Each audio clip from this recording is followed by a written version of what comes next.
The Commander and the Guardian are imminent. We are going to get those classes very, very soon, and it's going to be time to start evaluating those classes and their abilities. So I thought this was the perfect time to make a video about how to better evaluate new content.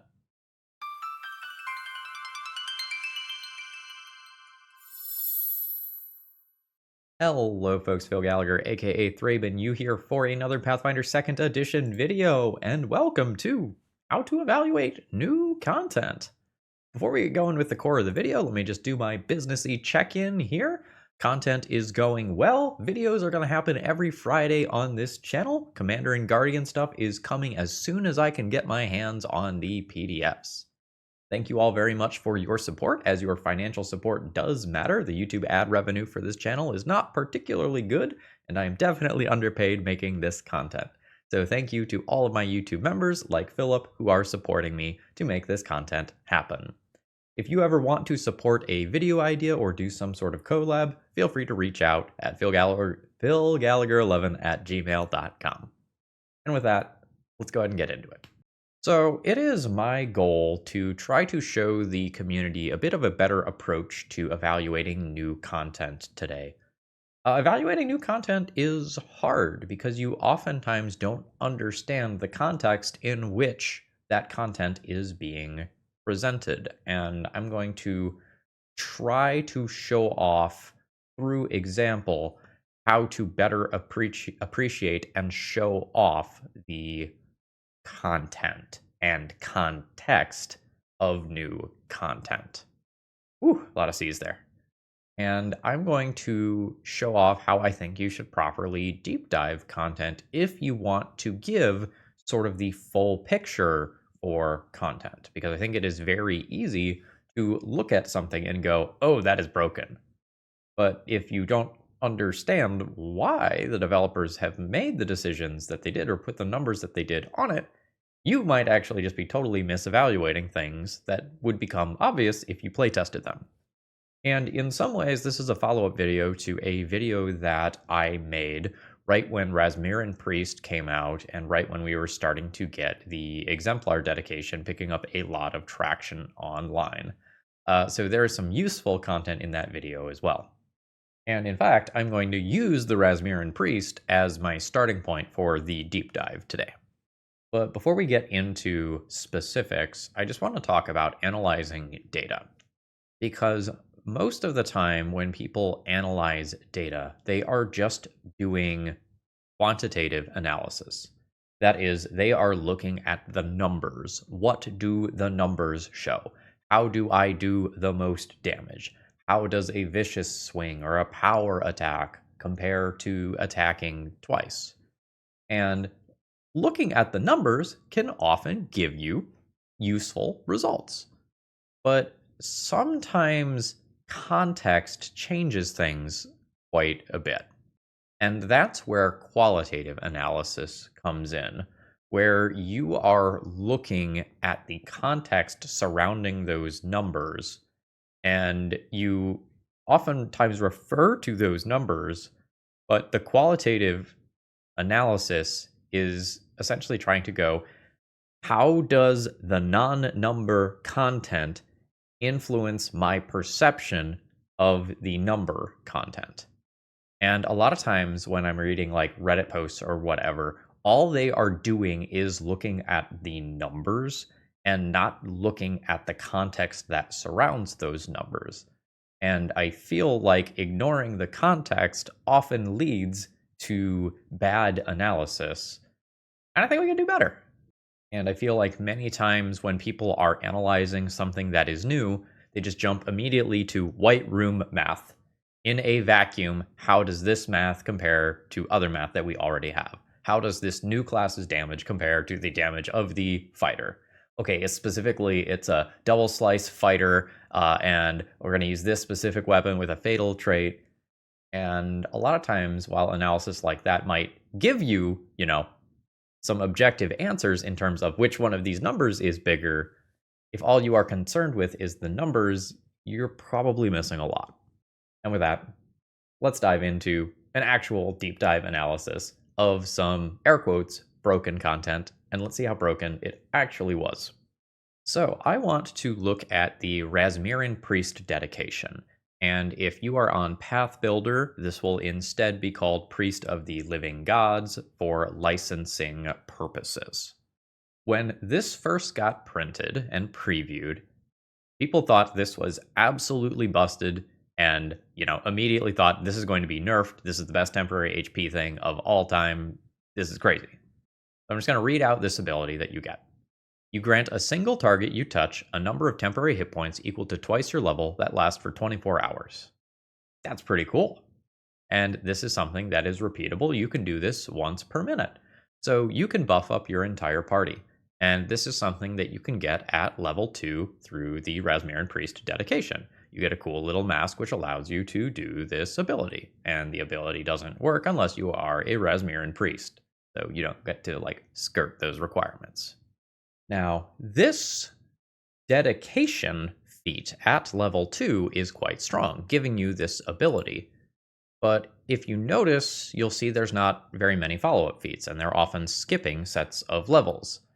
That's because the feat, let me be more specific, that's because this dedication allows you to also take a cleric dedication to fill in the slots between this. And you get to ignore the limitation of normally only being able to be in one archetype until you have 3 feats from that archetype. The follow-up feats within the Priest of the Living God dedication, generally speaking, the level 6 and level 12 ones are pretty underwhelming. And that means for a lot of the mid-game, you are relying on cleric feats to round out your character. And for the purposes of this video, we are going to imagine that you are in a free archetype game, and that you are going to continue taking feats from this dedication or the cleric dedication as you level up. And we're going to kind of see what we think about this, not just at level 2 when you get this, but over time. I have spent, no exaggerations, 7 months playtesting this. When I produced my previous video, I said to myself, I don't think this archetype is very good. I'm going to put my money where my mouth is and play it in a campaign. And so now I have not only quantitative analysis for you, but also qualitative analysis. And we are going to look at both of those today with an emphasis on the qualitative analysis. And as a heads up, I play at a pretty tough table. Most of the encounters that I play are severe or extreme. So, good mix of roleplay and really tough fights. So let's get into it. And I want to start with the roleplay. Because, boy, taking this dedication was weird in terms of the roleplay. So essentially, you are a Razmiran Priest, right? You are a priest to Razmir, who, to long story short this, is essentially a sociologist.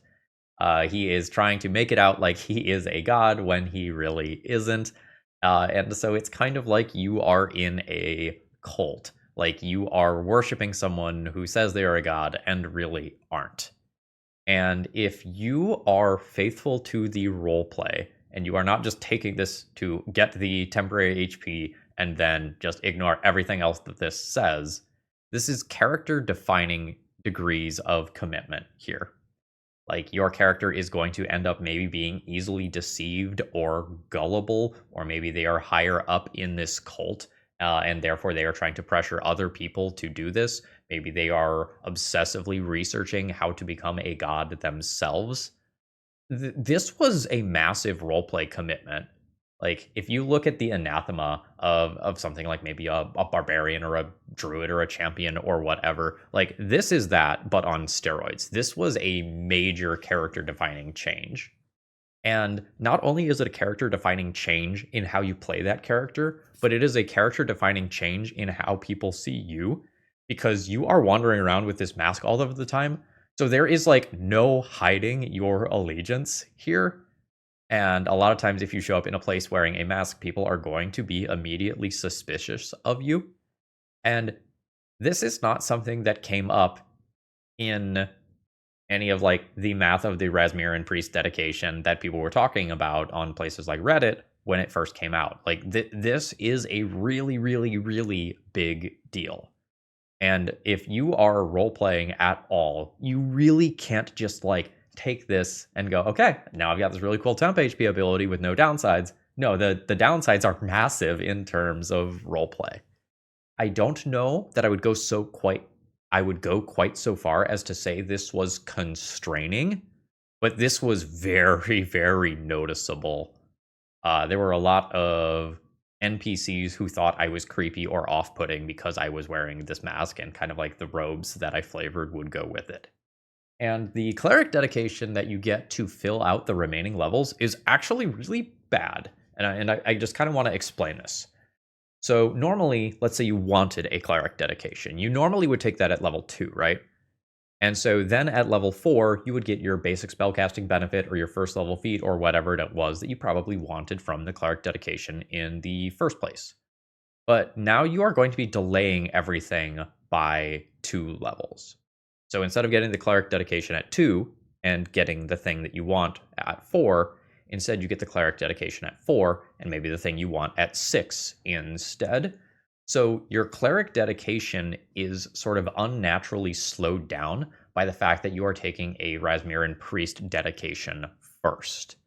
And getting things from an archetype is already slow, right? You often get them at about half the rate as the class normally would get them, and sometimes you can't get some of the cool features to protect sort of the niche of the class itself. And in other videos, I have said cleric feats are really good. And a lot of times I will build like natural ambition human clerics to get another first level cleric feat. But the thing is that a lot of times cleric feats are good on clerics because some of the feats require you to have a healing font, or some of the feats are very much built into the cleric playstyle, or maybe become less good if you are not getting them on curve, so to speak, like immediately when you could be getting them as a cleric. And I was really finding that like my options for cleric feats were pretty bad relative to the levels that I was getting them at. And when I first looked at the Razmiran Priest dedication, my mind went, ooh, cool. So for the levels that I don't have a Razmiran Priest feat, I get to just do the cleric dedication instead. And then when I actually got to playing it, it was, no, this is actually a pretty big downside. I am not getting on-level feats from my free archetype slots anymore. And I didn't realize how big of a deal it was going to be to have to continue scaling up my crafting. The requirements for the upper level Razmiran Priest dedications require things like Master and even Legendary in crafting. So not only by taking a Razmiran Priest dedication are you locking up all of your free archetype slots, you are also locking up one of your valuable skill trainings. And it's not like you need to just bump crafting up to expert and then you are covered. You are going to need to do that to expert and then master and then legendary.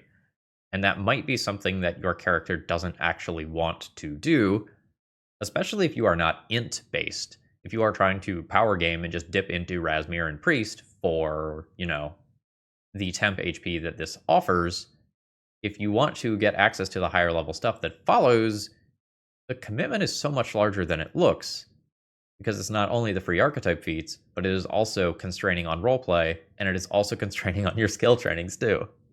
And kind of keeping that cleric stuff in mind, I felt like the Razmiran Priest feats were pretty bad. And I am lumping the cleric stuff in here too. I felt like at level 2, when I first got that dedication, that was very, very strong. And then until 14th level, I felt like I didn't really get anything out of my free archetype slots. And that's a really big deal. 2, 4, 6, 8, 10, 12, 14. That's a long time, and that is a lot of feats to be locked into this decision, assuming that you are advancing to higher level play. And for most of that, I felt like the feats that I was getting from level ups were just very, very weak, bordering on nothing. I did not need those couple of divine cantrips that I got from a cleric. Hold on. divine cantrips because they count as occult spells because you're doing a very strange dance by worshipping Razmir. I will say at level 14, the Mask of the 15th Step was a very, very noticeable upgrade. And that was the first time where I was like, okay, damn, this is really powerful. Because at level 14th, you have 7th level spells, and you get access to an 8th level spell before other people have 8th level spells. And that was really, really cool.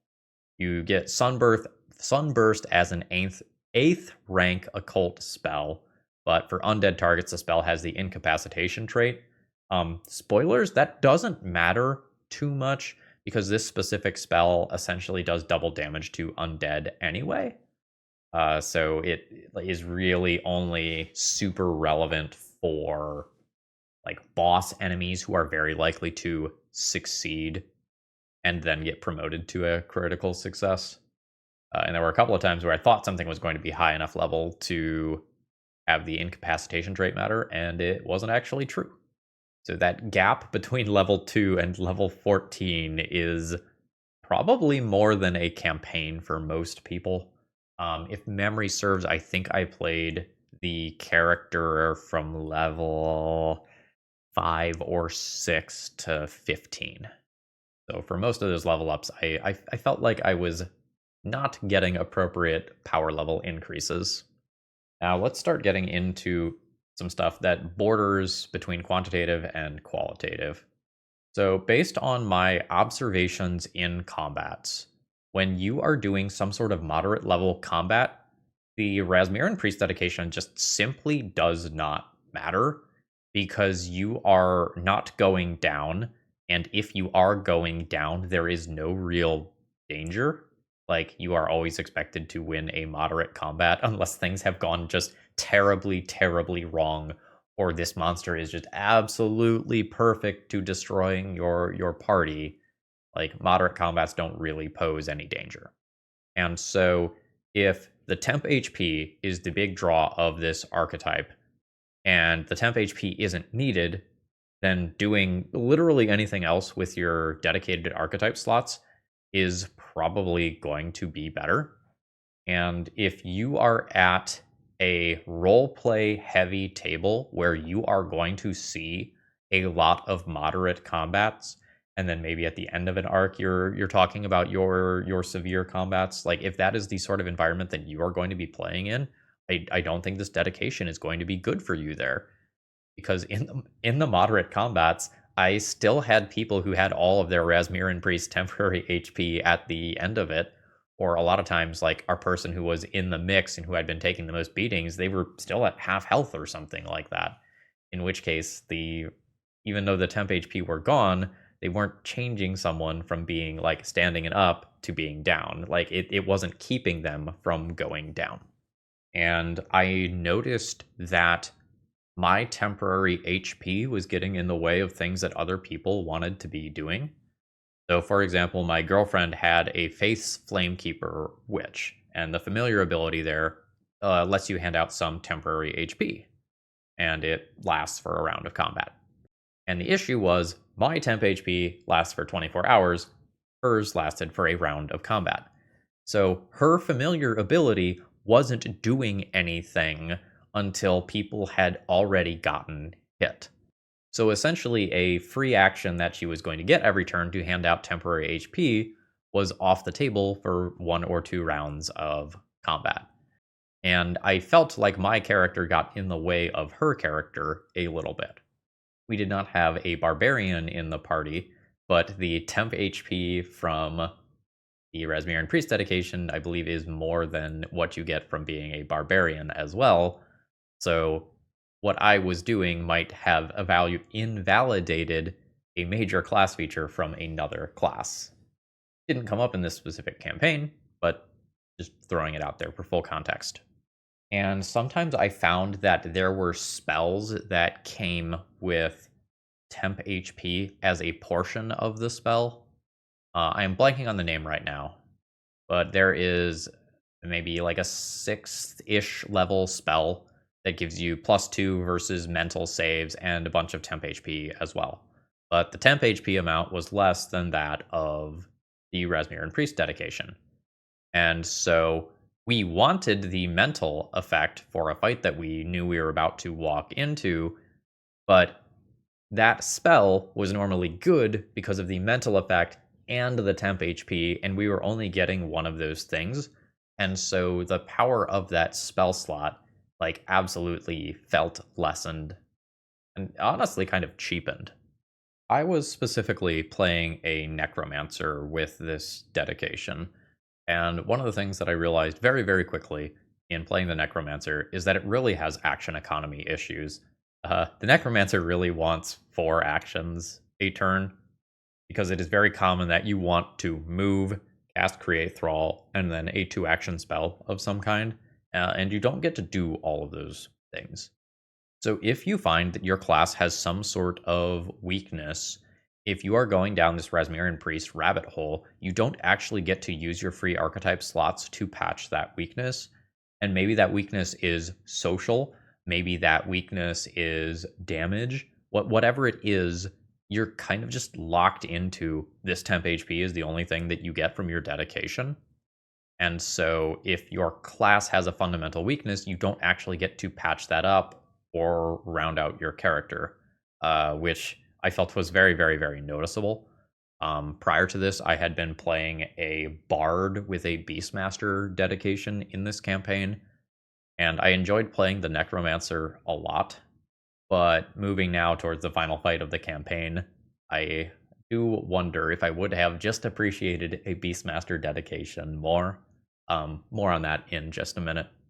So this is the sort of context that I think is important. Note that in this section, I didn't talk a lot about numbers specifically.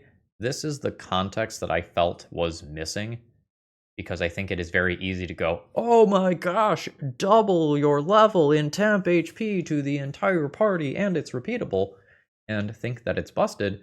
But that was a pretty substantial list of negatives that I just rattled off there, huh? But clearly there's some strong upside to this, right? Or I wouldn't be making this video. So let's flush out the other side of the equation now by looking at the pros of this, and this is often going to involve looking at the temp HP numbers directly. This is going to be more of the qualitative side of the argument. So I was playing in a 5-person party where one person was a witch and hence had a familiar, and another person had the Beastmaster archetype and had an animal companion. Or I guess it wasn't Beastmaster, it was technically, Undead Master. Clockwork Reanimator, something like that. Wasn't technically Beastmaster, but same deal. And adding that temp HP to both the PCs and the non-PCs at the same time was kind of crazy. Your familiars are usually pretty darn squishy, and if an enemy in an encounter decides, I am tired of this resentment witch familiar fucking my life up, they can just walk up and kill that familiar, and that's that. But now the familiar gets to, like, take a very real hit. And now that animal companion has a pretty hefty HP pool, all things considered. And at the end of the campaign, we were at 15th level, which means that since I can add double my level temp HP to each one of these things, I am adding 30 HP times 7, 5 PCs plus 2 adds, or a total of 210 HP added to the fight, and this is repeatable, right? Assuming that I have 7 minutes, 1 minute per person, I can repeat this in between fights. This is not expending a resource. And to give this number some more context, my +4 con necromancer with the toughness feat at 15th level has 201 HP. So within the context of my party specifically, I was adding over a PC worth of HP to the HP pool, which is crazy. Now, this is not what I would consider to be normal, right? Normal, in air quotes, is a 4-person party. So normal is what? 120 hit points added to the party, which is still pretty respectable. 120 and 210 are very, very different numbers. So my larger party with these extra adds innately made the Razmiran Priest dedication look even better than it might have already looked in terms of all of the quantitative analysis. And if we are talking about my 210 HP total, 30 HP out of that 210 is like 15%. And just being able to say, oh, I have 15% more HP, that's on paper a very, very, very big deal. And so, objectively speaking, this amount of HP is absolutely noticeable. And notice that here I have chosen to use the word noticeable. I didn't say busted, I didn't say game breaking, I said noticeable. Generally speaking, I think temporary HP in the system is pretty weak. I think Paizo is very conservative when it comes to temp HP. And I think the result of that is that many things that give temp HP are kind of bad. The thing that is giving the temp HP is often giving the temp HP for free as a rider in addition to something else. And the math of the system, generally speaking, is relatively tight. So I think it makes sense for them to do that. And when it comes to temporary HP, either the number on them is very low. Think about your false life, false vitality sorts of spells, where you'd be perfectly happy throwing away lower level spell slots so that you don't need on them. But, at the end of the day, if you're looking at it like, oh, 7 temp HP, that's it for a spell slot, maybe not going to feel great. Or the temp HP has an incredibly short duration, such as until the beginning of your next turn, if it is reusable. And what I was finding in combats, and again, I want to remind you, I'm mostly playing severe and extreme combats, is that there were many, many, many fights where multiple PCs were in single digit HP totals at the end of the fight. Certainly not every PC, as we tend to be spread out across the battlefield a decent amount, and not everyone is going to be in danger. So you might have one person at 1, another person at 5, another person at 150. Like, there might be very large differences. But in playing these very, very difficult encounters all of the time, the danger was frequently real, meaning that the Razmiran Priest dedication was going to be the difference between PCs being up and PCs being down. And let's think about those numbers again. So 30 HP is my magic number at level 15. So for an on-level creature with a moderate strike damage, the Razmiran Priest dedication is offsetting one regular hit. And more or less with moderate damage across the board against most things that we would be likely to fight, that is what it is doing. The Razmiran Priest dedication gives you a single hit, not crit, a single regular strike worth of protection. And as you start fighting the things that are 2 or 3 levels above you, it is going to become more and more likely that these things are not hitting you, but they are critting you instead with their first strike, meaning that you are not actually mitigating an entire enemy action anymore. You are mitigating part of an enemy action. So sometimes it's an entire enemy action, sometimes it's half of an enemy action. And so the result was that the Razmiran Priest dedication was giving me wiggle room in combat, or forgiveness for some bad turns, some slow starts, a missed spell attack roll from one of the other spellcasters, things like that. And I think it is important to keep in mind that the average party is not optimized, despite the fact that we are constantly playing severe and extreme encounters. I would say that in my party, I am the only person who goes really, really hard on things like optimization and strategy, and everyone else is there largely to have a good time. And so one player having something like this gives the remaining party a very, very big buffer. It might not be a big buffer if all of the damage is being focused on one character. Like if there is one fighter who is in melee and the fighter is just getting beat up on a bunch of people, it is not going to save the entire encounter or anything. But it gives you some time to do some stuff that are cute, to cast some things that are maybe suboptimal. And so, if you are a very experienced player playing with an inexperienced party, this might be the best use case for taking something like the Razmiran Priest dedication. It's not to power up your party, but it is to let the other players kind of do whatever they want, knowing that you have made the encounter slightly safer. And specifically within the context of these like severe, severe plus, extreme encounters, the difference between going down to a hit and not going down to a hit is really, really, really big when the margins on fights are tight. And what I was finding was that between the Razmiran Priest dedication and 4 party members with defensive reaction spells, our party ended up being incredibly resilient. We were very much lacking in damage, but dang it, we made it through everything. Fights took a long time, though. Did not have necessary burst damage. And while the Razmiran Priest dedication absolutely made a difference in our survival rate, I do not believe that it unbalanced fights. Over the course of this campaign, we still had a PC permanently die. Death effects are really common when you start getting to higher levels. And we had, I'm going to ballpark this, I don't remember exactly. We probably had 3 or 4 other PCs die, but then get saved by a reaction or revived by a spell like Shock to the System. So, despite the fact that we had something in the party that was tilting the numbers in our favor, the fights still were very, very scary. Pretty much all of the time.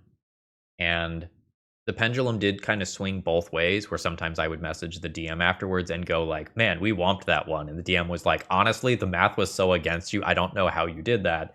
And there were other times where the DM messaged me and was like, how did you all nearly TPK there? That fight wasn't meant to be that hard. So the game was still working as intended with the Razmiran Priest dedication buffing up the party substantially. Now, for the DMs out there, I'm going to give you a little treat. I think the Razmiran Priest dedication is an awesome thing to homebrew onto your BBEG, and I think it has campaign-defining potential where the BBEG buffs their minions before they send them out. And the way your party realizes that they are minions of the BBEG is they land a strike on this, random thief that is being sent after them, and you hit, and you say something like, "Oh, you notice your first hit is a glancing blow. It didn't seem to draw any blood. It's as if this creature is being empowered by somewhere else." And after they see this a handful of times, they're going to be going, dang it, it's BBEG again. He sent this person. This is the worst. I hate that guy. We got to kill him. We got to stop this, this terrible life force that is protecting all of these creatures. And I think that would be a super, super cool thing to do. So that idea is on me. So now I think we have properly evaluated this dedication because we have looked at the numbers. We have looked at sort of the quantitative positive context of this dedication, and we have looked at the non-number stuff, which I would call the qualitative, I guess, negative context. And so at the end of the day, how do I evaluate this? Do I think this is actually good? And I'm going to phrase this in the would I do it again? Because unquestionably, the numbers show that this had an impact on the campaign. But as I go to build other characters, would I have Razmiran Priest in my sort of back pocket for powerful archetypes that I am going to pull out and put on characters? And unquestionably, I believe that my answer is no. Despite the fact that the numbers are incredibly meaningful here, I think the competition from other top tier archetypes is too high. Beastmaster adds a similar HP pool into the fight while having independent actions associated with, either moving if you are a mount, or either a stride or strike each turn. Champion provides one of the best reactions in the game. Exemplar opens the door to a ton of crazy builds, and sometimes objectively just a flat increase to damage. Psychic offers amped cantrips and focus points for classes that need them. There's tons of options that give you skill increases, like Rogues and Investigator, or auto-scaling in proficiency from things like, I guess there's auto-scaling proficiency from things like Inventor, and then there's also multiple skill increases from things like Archaeologist. And if you do something like Inventor, you can essentially get a repeatable fortune effect every single turn that is a free action. And so I think I would be very, very likely to draw on those things repeatedly in building characters. But I don't think Razmiran Priest is going to be in my dedication of the broken stuff that I am drawn towards. And that's kind of weird because in a game of numbers, the numbers weren't necessarily everything. The numbers weren't necessarily the best thing at the end of the day. And as a final note here, I might have playtested this for 7 months and drawn a ton of data on that, but I don't think that you need 7 months of data to do what I just did. I think if you played a handful of one shots or a handful of mock combats, a lot of what I said today would have come out very, very quickly. And so I encourage you, like, get in there, do some playtesting of these new things as they come out. The Commander, the Guardian, stuff from Starfinder Second Edition that you want to try to splice into Pathfinder. Like, get in there, do the work, see what they actually look like. Because the numbers on paper and the reality of how they actually play out in session often end up being very, very things. And this Razmiran Priest dedication that a lot of people thought was going to be very, very busted ended up being good. But I think that's all that it was. And with that, I think I am going to call it a day here. I hope that was useful to you all, and feel free to get down there in the comments below with some of your thoughts. Have a great rest of the day. See ya!